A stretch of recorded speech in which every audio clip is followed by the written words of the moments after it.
Ooh, We those think high we can all notes. sing it. Yeah. But now, But yeah, now. woof. It's Big News Day, and we have got a movie house shout out for the first time in a little while. But first of all, Woo. if you've not yet subscribed, we would love it if you would please join us. We're trying to build the channel out here. And the goal, my goal, is to try to reach 20,000 subscribers by the end of the year. I Okay. think we can do it. All And we'd right. love if you Gauntlets would help. thrown. Yes, I would love if you guys would help do that with us. So to click on that button, please. Thank you so much. And we've got a movie house shout out. This is a thing that we are doing from time to time to support local theaters out there. The Manor Theater in Pittsburgh. It's a huge year for them. It is their 100th anniversary. Ooh, congrats. They've got a fantastic history, and it's a beautiful theater, and you can go and have nibbles and a drink, and they show all kinds of cool new movies. But also at the end of this month here, they are doing a blockbuster fest, an end of summer blockbuster fest. They are showing, it's a really fantastic array of stuff. The Big Lebowski, Batman, the Michael Keaton Batman, Mm, Grease. We got a bunch of Grease news today. yeah. T2. So much great stuff. So go find the fantastic folks at the Manor Theater in Pittsburgh. It's been in their family for generations, and they are still standing. So go check them out.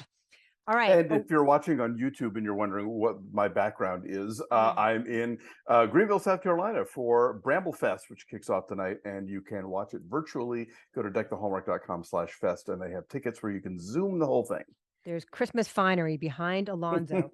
So this weird story that came out this week, this FBI investigation into a flight that Brad Pitt and Angelina Jolie and their kids were on from Paris Yes. to Los Angeles in 2016.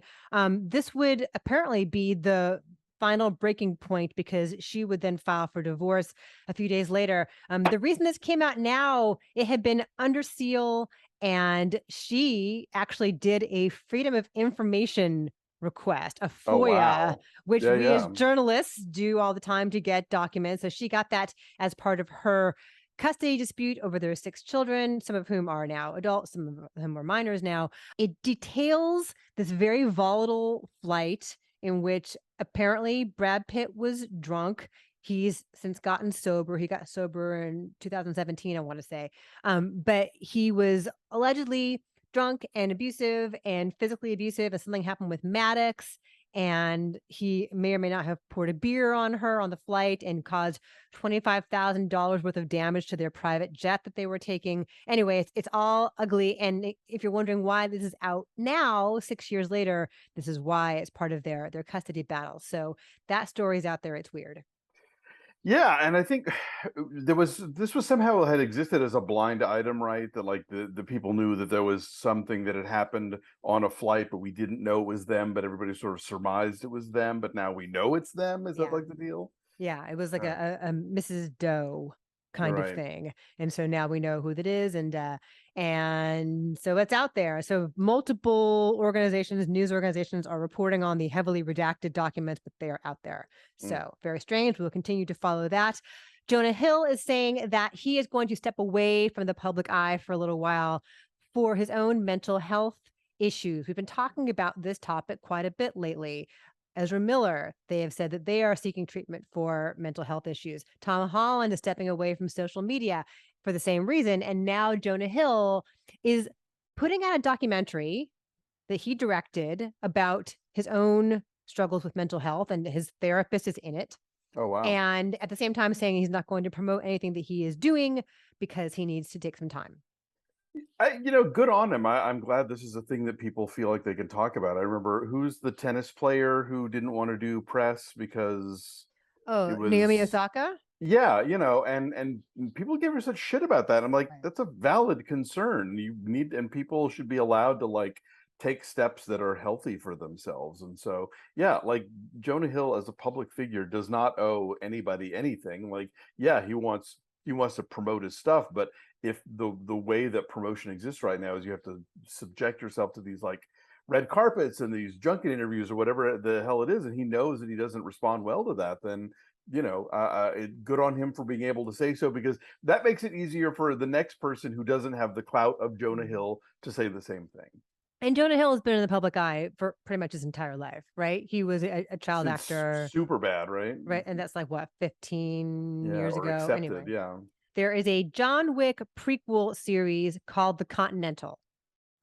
About the hotel? Okay. About the hotel, but it's about how there's a whole like string of hotels. It's a chain. Right. Well, which we were introduced to in 3. I lose track, but yes, there are. It's like the Holiday Inn; they're everywhere. Right. They'll leave the light on for you at the Continental, and so it was going to be on Starz, and now it's going to be on Peacock as part of like.